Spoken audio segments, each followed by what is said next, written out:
एक गांव के पास खंडहर में एक शैतान रहता था। वह हर रोज रात होने पर पास के गांव में जाता था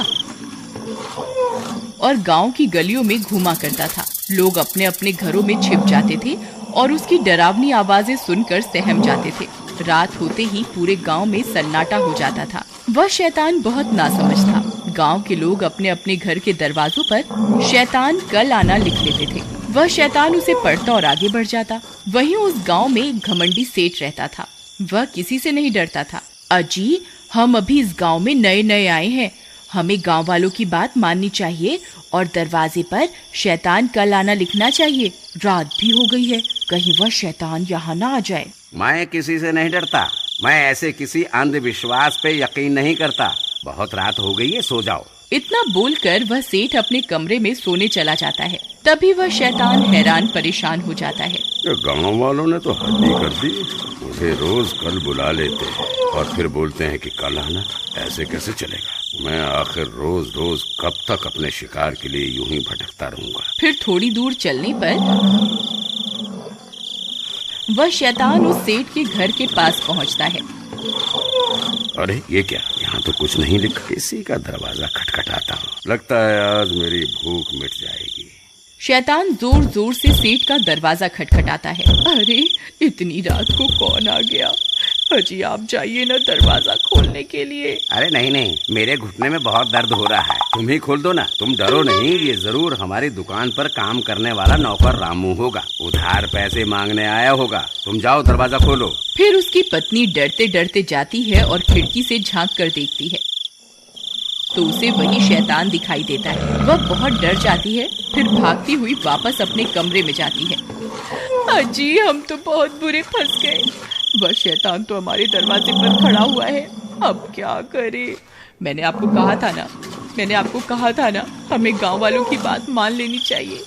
लेकिन आप तो बोलते थे मैं किसी से नहीं डरता, तो आप क्यों भीगी बिल्ली बन रहे हो? मूर्ख औरत, धीरे नहीं बोल सकती क्या? अगर इतनी तेज तेज चिल्लाएगी तो जो बाहर तुम्हारे मायके से आया है ना, वो हमें कच्चा ही खा जाएगा। अब क्या करें? कहाँ छुपें? वह शैतान उन दोनों की आवाज सुन लेता है और तेज तेज दरवाजे को पीटने लगता है। खोल दरवाजा। मुझे पता है तुम अंदर ही हो। तुम गांव वालों ने मुझे बहुत मूर्ख बना लिया। बस अब और नहीं। मैं बहुत दिनों से भूखा हूँ। आज तो मैं अपना शिकार अपने साथ लेकर ही जाऊंगा। हाँ, अभी के अभी दरवाजा खोल, नहीं तो तोड़ दूंगा। ससुर जी, घर में कोई नहीं है। आप कृपा करके यहाँ से चले जाइए। तेरा नाज मिटे। तुझे क्या हर जगह मेरे पिताजी ही दिखाई देते हैं? मैं अभी दरवाजा खोलने जा रही हूँ। अरे भगवान, मैं तो मजाक कर रहा था। तुम गुस्सा क्यों हो जाती हो? मुझे माफ कर दो। आगे से कभी ससुर जी का मजाक नहीं उड़ाऊंगा। अजी, मैं तो आपको माफ कर दूंगी, लेकिन मुझे नहीं लगता ये शैतान आज हमें माफ करने वाला है। तभी वह शैतान दरवाजा तोड़ देता है। अब तुम्हें मुझसे कोई नहीं बचा सकता। अरे भागो रे, आज तो ये शैतान हमें जिंदा ही खा जाएगा। अरे कोई मुझे बचाओ, बचाओ।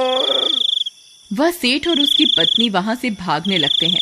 उनके घर में छोटा सा कुत्ते का बच्चा होता है। इतना शोर शराबा सुनकर वह भी बाहर आ जाता है और उस शैतान को देखकर भौंकने लगता है। तभी सेठ और उसकी पत्नी पीछे के दरवाजे से भाग जाते हैं।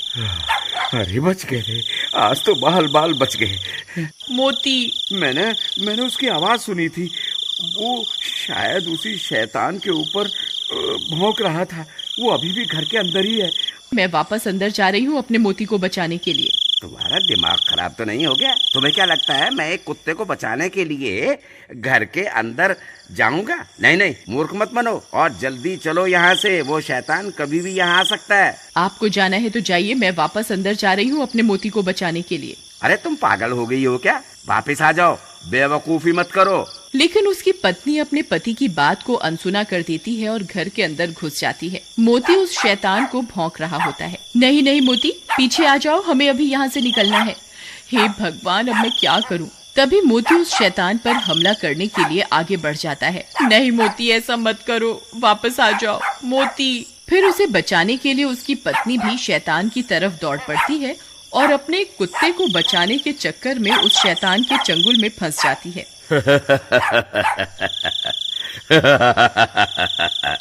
बहुत दिनों के बाद कोई शिकार हाथ लगा है। मोती, तुम भागो यहाँ से, भाग जाओ, मेरी फिक्र मत करो, अपनी जान बचाओ। फिर वह शैतान उसे उठाकर अपने साथ लेकर चल पड़ता है। अरे कोई है, कोई मेरी मदद करो, कोई मुझे सुन सकता है, कोई तो मुझे बचाओ। सब गांव वाले अपनी अपनी खिड़कियों से इस मंजर को देखते रहते हैं, लेकिन मदद के लिए कोई भी आगे नहीं आता। सब डर के मारे अपने अपने घर के अंदर छिपे रहते हैं। लेकिन उसका कुत्ता मोती रात भर उस शैतान का पीछा करता रहता है। फिर थोड़ी देर में वह शैतान अपनी गुफा में पहुंच जाता है और सुषमा को कैद कर देता है। चिल्ला मत, बस थोड़ा सा इंतजार और कर ले। मैं आग जला लूं, फिर तुझे उस आग में पका कर खाऊंगा। तभी उसका कुत्ता मोती भी उस शैतान का पीछा करते करते वहां पहुंच जाता है। अरे मोती, तुम यहाँ क्यों आ गए? तुम यहाँ से चले जाओ, नहीं तो ये तुम्हें भी खा जाएगा। लेकिन मोती वहीं बैठ जाता है और उसके लाख बोलने के बाद भी वहां से नहीं जाता। मोती, काश इंसान भी तेरी तरह वफादार होता तो कोई ना कोई मुझे यहाँ बचाने के लिए जरूर आ जाता। अरे कोई मेरी मदद करो, हाय मेरी पत्नी को वो शैतान उठा कर ले गया, कोई मेरी मदद करो। तुम्हारी कोई क्या मदद करेगा भाई, जब तुमने खुद अपनी पत्नी की मदद नहीं करी। काश तुमने अपनी पत्नी को बचाने की कोशिश की होती तो तुम्हारी हिम्मत देखकर हम भी तुम्हारी मदद करने आते।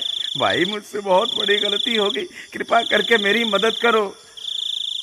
लेकिन अब हम क्या कर सकते हैं, ना जाने वो शैतान तुम्हारी पत्नी को कहाँ लेकर गया होगा। भाई वो इसी जंगल की तरफ गया है, चलो हम सब उसका पीछा करते हैं।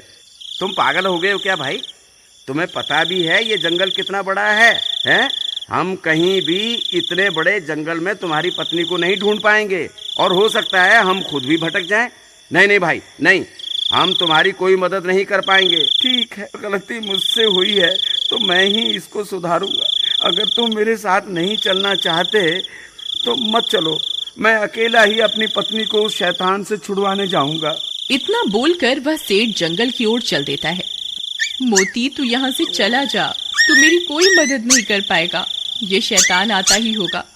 अगर गांव वाले यहाँ होते तो जरूर मेरी जान बच सकती थी। फिर मोती सुषमा की तरफ देखता है और पलटकर वहां से भाग जाता है। सुषमा भी मोती को भागता देख खुश हो जाती है। भाग जा मोती, जल्दी भाग जा, तू यहाँ से कहीं दूर चला जा। शुक्र है भगवान का, अब कम से कम मेरा मोती तो सुरक्षित है। मोती सीधा भागता हुआ अपने घर की तरफ जाता है। अरे ये तो मोती की आवाज है, लगता है मोती आसपास ही है। मोती, कहाँ हो तुम? मोती, मोती, मोती, तुम कहाँ चले गए थे? तभी मोती सेठ की तरफ देखकर जोर जोर से भौंकने लगता है। लगता है ये मुझे कुछ बताना चाहता है। तभी मोती सेठ की लुंगी को खींचने लगता है। अरे ये क्या कर रहा है मोती? लगता है ये मुझे कहीं ले जाना चाहता है। कहीं ये मुझे सुषमा के पास तो नहीं ले जाना चाह रहा। मोती, क्या तुम जानते हो सुषमा कहाँ है? ठीक है मोती, मैं समझ गया तुम क्या बताना चाह रहे हो, लेकिन हम अकेले उस शैतान का सामना नहीं कर पाएंगे। फिर वो दोनों भागकर वापस गांव जाते हैं। अरे भाइयों, जब वो शैतान सुषमा को उठा कर ले जा रहा था तब मोती ने उसका पीछा किया था। अब ये जानता है कि सुषमा कहाँ है। कृपा करके मेरे साथ चलो, हम सब मिलकर सुषमा को बचा सकते हैं। देखो भाई, हम तुम्हारे ऊपर तो विश्वास नहीं कर सकते, लेकिन हमें इस बेजुबान की वफादारी पर पूरा भरोसा है। हम जरूर चलेंगे, चलो अभी चलते हैं। वहीं दूसरी तरफ वह शैतान खंजर लेकर सुषमा की ओर बढ़ रहा होता है। हे ऊपर वाले, अब बस तेरा ही आसरा है, हो सके तो किसी को मेरी मदद के लिए भेज दो। तभी उसे मोती के भौंकने की आवाजें आने लगती हैं। वह शैतान भी हैरान परेशान हो जाता है। अरे मर गए रे, ये इतने सारे लोग कहाँ से आ गए? इनके हाथों में तो मशाल भी है। लगता है मुझे यहाँ से भागना ही होगा। हे ऊपर वाले, तेरा लाख लाख शुक्र है, तूने मेरी सुन ली। तभी सब गांव वाले हाथों में मशाल लेकर वहां पहुंच जाते हैं। वह शैतान इतने सारे लोगों को हाथ में मशाल लिए हुए देखकर डर जाता है। फिर वह शैतान वहां से भाग जाता है और सुषमा भी आजाद हो जाती है। मोती, तुम वापस आ गए मेरी जान बचाने के लिए। अगर तुम्हें कुछ हो जाता तो? सुषमा, मुझे माफ कर दो, मैं तुम्हारी मदद नहीं कर पाया, एक बार फिर इस बेजुबान ने साबित कर दिया कि ये इंसान से भी ज्यादा वफादार है।